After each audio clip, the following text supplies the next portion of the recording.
அன்பு சொந்தங்களுக்கு வணக்கம். நாம் இருக்கக்கூடிய இந்த ஸ்தலம் மிக விசேஷமான ஒரு ஸ்தலம். திருச்சியிலேயே நவ கிரகங்களில் முதன்மையான கிரகம் என்பது சூரிய பகவான். அவருக்குண்டான ஸ்தலம்.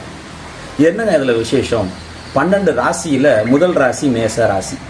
அந்த மேச ராசி தமிழ் மாதங்களில் சித்திரைக்குரிய ஒரு மாதமாக வருகிறது.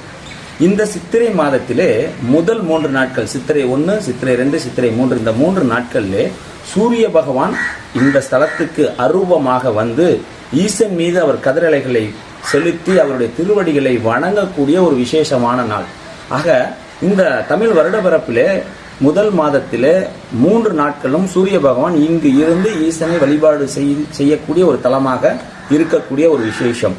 ஆக இந்த இடத்துக்கு சூரியனுடைய தாக்கம் அதிகமாக இருக்கிறவர்கள் அல்லது சூரியனுடைய பலம் குறைந்தவர்கள் வந்து இங்கே வழிபாடு செய்யும் போது அவர்களுக்கு இங்கு அந்த பலாபலன் முழுமையாக கிடைக்கும் என்பதில் எந்தவித ஐயப்பாடும் இல்லை. அதனால்தான் இங்கு இருக்கக்கூடிய ஈஸ்வரனுடைய பேரே ரவி ஈஸ்வரர். ரவி என்றால் சூரியன். அவர் சூரியன் வழிபட்ட காரணத்தினால் இங்கிருக்கக்கூடிய சிவனுக்கு ரவி ஈஸ்வரர் என்று பெயர் இருக்கிறது. ஆனந்த வள்ளி தாயார் சமேத ஸ்ரீ ரவி ஈஸ்வரரோடு இருக்கக்கூடிய இந்த தலம் வந்து அனைவரும் பயனடையுமாறு கேட்டுக்கொள்கிறேன். குருவாழ்க, குருவே துணை.